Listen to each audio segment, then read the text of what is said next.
আমি মনে হয় পৃথিবীর একমাত্র আজব ব্যক্তি যার এতদিন ট্রেন জার্নি ভালো লাগতো না, কিন্তু আজকের ট্রেন জার্নির পর থেকে আমি মেবি ট্রেন লাভার হয়ে যাব। देखो ना खुद को जरा, देखो ना जुल्फों से। আসসালামু আলাইকুম, আমি অর্ক। আজকে আমি রাজশাহী থেকে ঢাকা যাচ্ছি, তাও আবার একটা বিশেষ কারণে। আসলে আমার শ্বশুর এমনিতে অনেক অসুস্থ।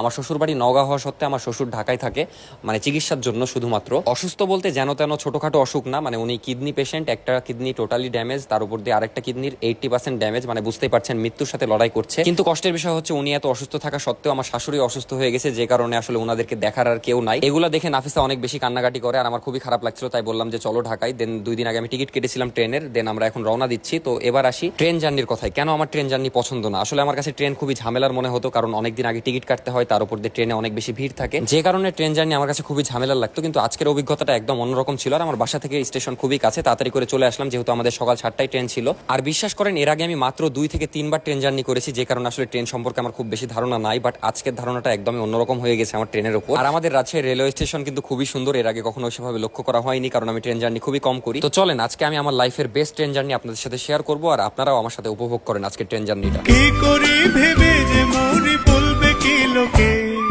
মন্দ করেছে আমাকে ওই দুটি চোখ। আমাদের ট্রেন ছিল একদম সকাল সকাল, মানে সকাল 7টায়, যে কারণে আমরা রাতে ঠিক মতো ঘুমাতে পারিনি, তার উপর এত সকাল সকাল উঠে এসে ট্রেনে উঠতে হলো। বাট সকালের ভিউটা এত সুন্দর ছিল, একদম রিফ্রেশিং ছিল, যে কারণে আমাদের খুবই ভালো লাগছিল ট্রেন জার্নিটা। মানে স্টার্টিংটাই অনেক জোশ ছিল আমাদের ট্রেন জার্নির। আর এখানে আমার বাপ আমাকে কল দিয়েছিল, দিয়ে জিজ্ঞেস করছে যে ফোনটা সাবধানে রাখো, মানে তাও একবারও বললো না যে তুমি সাবধানে থাকো, মানে কি আজব। তারপর আমরা সুন্দর সকাল উপভোগ করতে করতে কখন যে আব্দুল্লাহপুর চলে আসলাম সেটা বুঝতেই পারিনি। আর এখানে তো আমার টিটি মামাকে দেখে একটা কথাই মনে পড়ছিল, কারণ এর আগে আমি 2-3 বার ট্রেন জার্নি করেছি, 2-3 বারই আমার কাছে টিকিট ছিল না, বাট এবার টিকিট আছে আলহামদুলিল্লাহ, যে কারণে আমার কোনো চিন্তা নাই। এবার এসে চেক করলে আমার কোনো যায় আসে না। তো এবার আসি আজকে ট্রেন জার্নিটা কেন আমার কাছে এত সেরা লাগলো। তো প্রথমত, বাসে কিন্তু এরকম সুযোগ নাই যে আপনারা বাসের মধ্যে হাঁটাহাঁটি করবেন, কিন্তু ট্রেনের মধ্যে এই সুযোগটা আছে। আপনারা ইচ্ছা মতো হাঁটাহাঁটি করতে পারবেন, আপনাদের আর্জেন্ট কাজ লাগলেও সারতে পারবেন, মানে মেলা কিছুই করতে পারবেন। আর এরকম ভিউ তো এনজয় করতে পারবেনই, যেটা বাসে কখনোই পারবেন না আপনারা। যেমন আমি এটাও জানতাম না যে রাজশাহী থেকে ঢাকা যাওয়ার সময় চলন বিলের এত ভালো ভিউ পাওয়া যায়। আমি জানি আপনারা অনেকে মনে মনে গাল দিচ্ছেন, কিন্তু ভাই আমি এর আগে এভাবে কখনোই জার্নি করিনি, মানে এত ফিল নিয়ে কখনোই আর কি ট্রেনের জার্নি এনজয় করিনি। এটা আমার প্রথমবার, এই জন্য হয়তো আপনাদের মনে মনে গাল আসতেই পারে। আর ট্রেনে কিন্তু শান্তিতে ঘুমানো যায়, যেটা বাসে আমার খুব একটা মনে হয় না যে শান্তিতে ঘুমানো যায়। আর এবার আসি সবচেয়ে ইন্টারেস্টিং পার্টে, সেটা হলো ট্রেনে ইচ্ছা মতো আপনারা খাবার ট্রাই করতে পারবেন, যদিও এক একটা খাবার খুবই জঘন্য ছিল, আর সাথে চুলো ফ্রি ছিল। আর সিরাজগঞ্জের এই জায়গা নিয়ে যত বলবো ততই কম হয়ে যাবে, মানে দেখে তো মনে হচ্ছে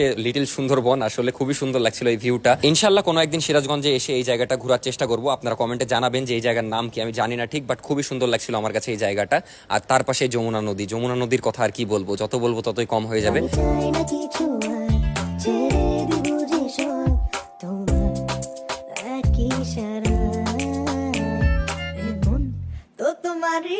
আর তারপর তো দেখতে দেখতে আমরা ঢাকাতেই চলে আসলাম, বেশিক্ষণ টাইম লাগেনি। সকাল 7টায় রওনা দিয়েছি, 12টায় মেবি পৌঁছিয়েছি। জাস্ট একটাই সমস্যা ছিল পুরো ট্রেন জার্নিতে, একটু গরম লাগছিল, তাও উপরে ফ্যান ছিল, যে কারণে খুব একটা সমস্যা হয়নি। আর তারপরে আমরা বিমানবন্দর রেলওয়ে স্টেশনে নেমে গেলাম। আর ট্রেন থেকে নামার পর ফেসের অবস্থা দেখছিলাম, খুব একটা খারাপ হয়নি, বাট এটা যদি বাস জার্নি হতো তাহলে একদম ফেটে যেত। যাই হোক, তার উপর দিয়ে আমরা ঠান্ডা পানিতে একদম মুখ ধুয়ে নিয়েছিলাম, যে কারণে আমাদেরকে দেখে হয়তো ফ্রেশ লাগছিল অনেক। যাই হোক, তারপরে জেলখানায় বন্দী হয়ে গেলাম। আসলে আমার কাছে জেলখানায় লাগে, কেন জানি ঢাকার সিএনজি। তো এই ছিল আজকের ভিডিও, দেখা হচ্ছে পরবর্তী ভিডিওতে। নেক্সট ঢাকার অনেকগুলো ভিডিও আসছে, দেখবেন, আশা করি ভালো লাগবে। আর দেখতে পেজটা ফলো করে রাখুন অবশ্যই।